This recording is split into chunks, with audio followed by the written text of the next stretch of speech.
बड़े से बड़ा मोदी समर्थक भी अपना गुस्सा जाहिर करने लगा सरकार के खिलाफ।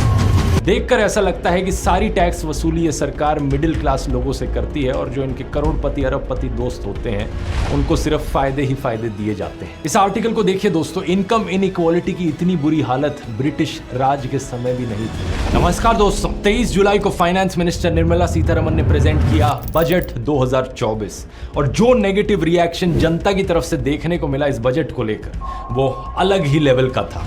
बड़े से बड़ा मोदी समर्थक भी अपना गुस्सा जाहिर करने लगा सरकार के खिलाफ। इन ट्वीट्स को देखिए, 17 जून तक जो लोग कह रहे थे कि हमें तो डिक्टेटर मोदी देखना है, 23 जुलाई तक आते आते ये कहने लगे प्लीज हमें भिखारियों की तरह ट्रीट मत करो। 9 जून तक जो लोग कह रहे थे now I can die peacefully, 23 जुलाई तक आते आते कहने लगे worst government I have seen in terms of tax issues. Comedian Abhijit Ganguly का ये ट्वीट वायरल हुआ, if I earn money Nirmala tax लेती है, if I spend money then also Nirmala tax लेती है, इफ आई डोंट अर्न और spend both and my money is just lying in investment, Nirmala उसका भी टैक्स लेती है। और बेस्ट बात, अगर मैं टैक्स देता हूं उस पे भी एडिशनल सेस है तो उसमें भी निर्मला एक और टैक्स लेती है। फाइनेंस मिनिस्टर के ऊपर ये मीम्स भी वायरल हुए, you can't defeat me I know but she can. इसी लॉजिक को दर्शाते हुए एक ये फ्लो चार्ट भी बड़ा वायरल हुआ। जो भी आपको सैलरी मिलती है आप उस पर 30% डायरेक्ट टैक्स पे करते हो। बचे हुए पैसे को अगर आप इन्वेस्ट करते हो और इन्वेस्टमेंट में अगर आप जल्दी से पैसा कमा लेते हो तो आप 20% टैक्स पे करते हो।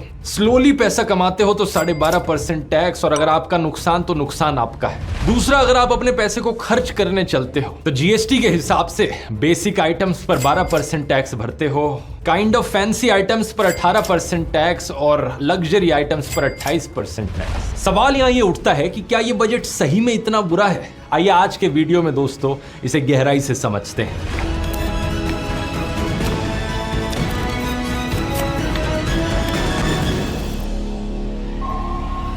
शुरुआत करते हैं उस चीज से जिसे सबसे ज्यादा क्रिटिसाइज किया जा रहा है, कैपिटल गेन्स टैक्स। ये टैक्स तब लगता है जब आप कोई अपना एसेट बेचते हैं, जैसे कि घर हो गया या जमीन हो गई, या फिर जब आप अपनी इन्वेस्टमेंट से प्रॉफिट कमाते हैं, जैसे कि स्टॉक मार्केट या म्यूचुअल फंड्स में जब आप पैसे इन्वेस्ट करते हैं। कैपिटल गेन्स टैक्स को 2 हिस्सों में डिवाइड किया जाता है। अगर आप किसी चीज को खरीद बेच रहे हैं 1 साल से कम के पीरियड में तो उसे शॉर्ट टर्म कहा जाता है, और जो टैक्स तब लगता है उसे short term capital gains tax कहा जाता है। शॉर्ट में कहा जाए तो STCG।